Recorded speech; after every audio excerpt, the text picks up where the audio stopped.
cadre de ce pèlerinage, nous menons plusieurs opérations.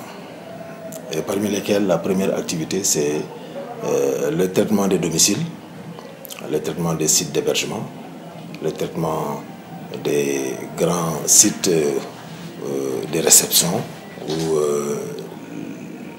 les prières se font, au sanctuaire là-bas.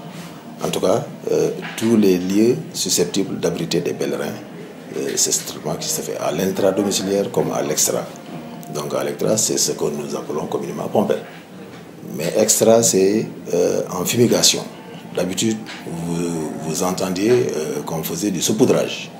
Mais cette année, depuis 2 ans d'ailleurs, on ne fait plus de saupoudrage. Enfin, on n'a pas fait de saupoudrage, mais nous remplaçons ce saupoudrage par une fumigation. C'est toujours le produit, c'est un insecticide.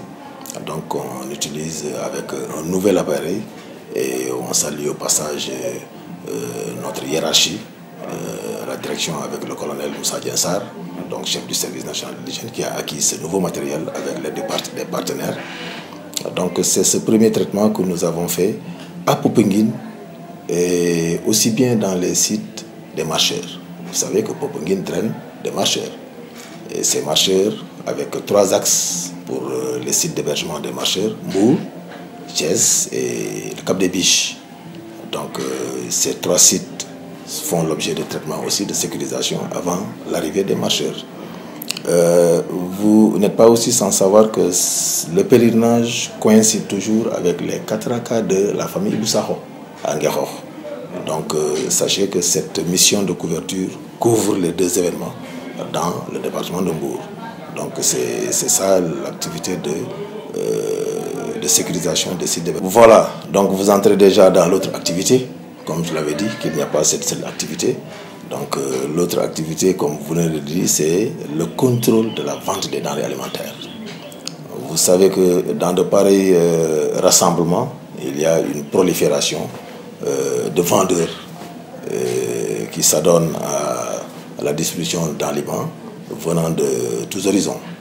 Et à cet effet, il y a une équipe de contrôle de ces manipulateurs et de contrôle des lieux de vente et de contrôle des aliments vendus.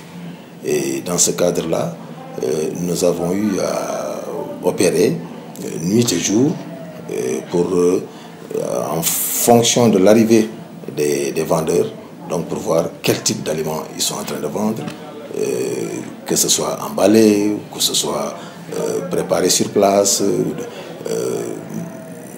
pour voir la fiabilité, la salubrité de ces aliments. Et dans ce cadre-là, nous avons opéré des saisies. Et pour le moment, nous attendons peut-être de faire l'évaluation globale, mais il y a des saisies qui ont été opérées, mais quand même, c'est moins que l'année dernière. Et c'est cela que nous souhaitons, puisqu'au fur et à mesure qu'on avance, la sensibilisation aidant, le changement de comportement étant acquis, donc on ne doit plus avoir ce qui était fait l'année dernière. Donc on souhaite qu'il y ait beaucoup plus de baisse par rapport à la saisie, par rapport au mauvais comportement, par rapport à tout ce qui est néfaste à la santé. En tout cas, nous avons... Les aliments périmés, c'est quoi? C'est de tous ordres, hein. Aliments périmés, aliments non protégés. Vous savez qu'il y a de la poussière. Hein? Dans de pareilles circonstances, des événements comme ça, il y a de la poussière qui se soulève. Donc, tous ceux qui ne sont pas en conformité avec la salubrité de l'aliment vendu, donc cet aliment est retiré de la vente. Il y en a qui ne disposent pas d'autorisation.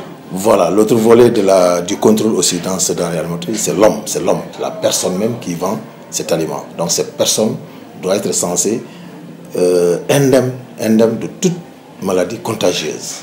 Et ça, c'est du ressort du médecin. Nous ne faisons que contrôler et voir si la personne qui vend cet aliment détient ce papier médical, ce papier qu'on appelle certificat médical, visé par le médecin, que cette personne aille voir le médecin et qui atteste que cette personne est indemne de toute affection contagieuse, cliniquement, bactériologiquement décelable.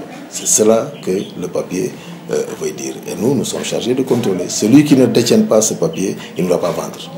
En tout cas, c'est pour la sécurité de la vente des denrées alimentaires.